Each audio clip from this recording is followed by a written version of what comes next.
Hi, it's Mark Coleman from Paul's Photo and the Creative Photo Academy. And we've got our masks on for safety, but I'm going to take it off to do the video here. If somebody comes around, I'll put it back on again. It's day 30 of our Be Creative Challenge. And one of the questions that I get with every video is, Mark, why do you choose that lens?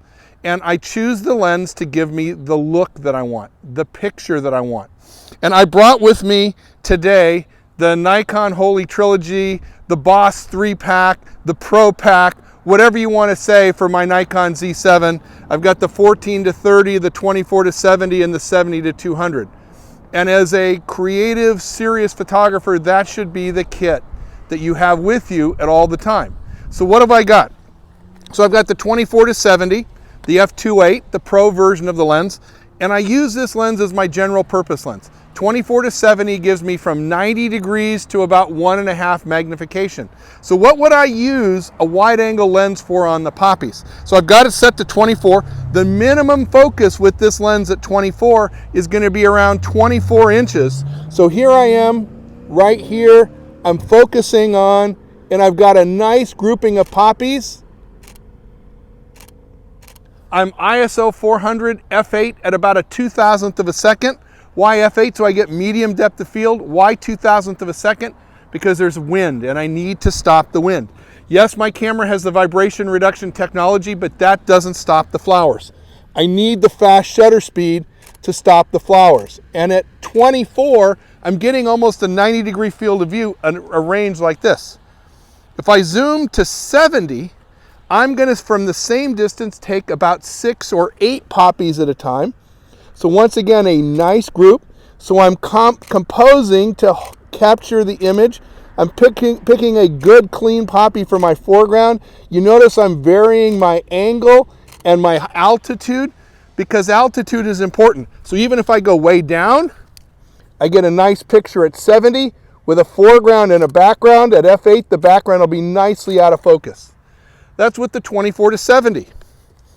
I love my wide angle lens, the 14-30. 14-30, you generally think about this lens for scenery, architecture, interiors, but I love this lens because it focuses really close and gives me a unique perspective. So right here, I'm right in close on the poppies. Autofocus, yes. Right there, giving a unique view. And yes, it's distorting, and I like that distortion. I love that angular distortion. Now on this lens, I'm going to stop down to f11 and get a little bit more in focus.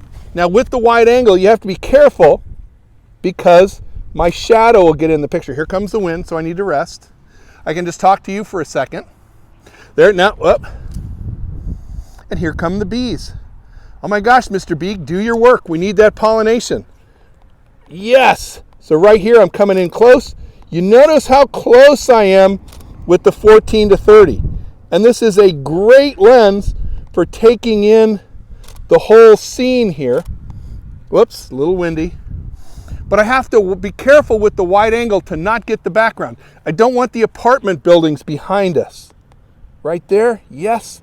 I've got lots of color in the picture, a nice foreground. I have a little bit of the sky, not much.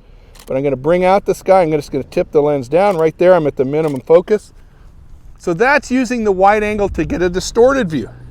Now, I've been using the 70-200 lens a lot for our Be Creative series because I've been here in the house. But this image with the 70-200, I'm at 200 millimeters. I'm backed up. I mean, as close as the lens. Oh, there's the bee right there. He's right there. Come on, Mr. Bee, get in there. Get in there. Get in my flower. Come on. So if you want the bee, you just have to be patient. You have to be quiet.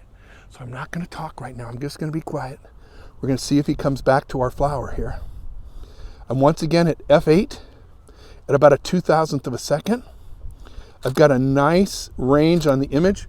Right in close, I've got about 4 poppies. And one of the great things about having the telephoto lens on the tripod is I can very easily switch from landscape to portrait for my framing and then come right in here. Oh, this is beautiful.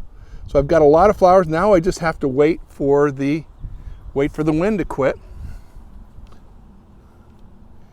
Yeah, right there. Awesome, beautiful.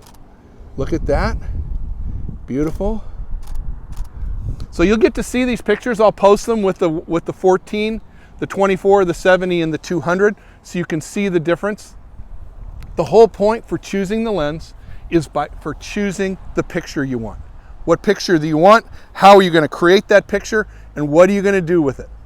I invite you to share the pictures with us at hashtag Paul's Photo, hashtag Creative Photo Academy, and hashtag We're All Together. I want everyone to be safe. And you know, we're supposed to wear the mask outside, so we're done with the video. I'm going to put the mask back on. And we're going to work together to make great pictures and have fun and be creative. I want you to get out that creativity. I want you to get out in the backyard, get down on your hands and knees, get dirty, and let's make some great pictures together.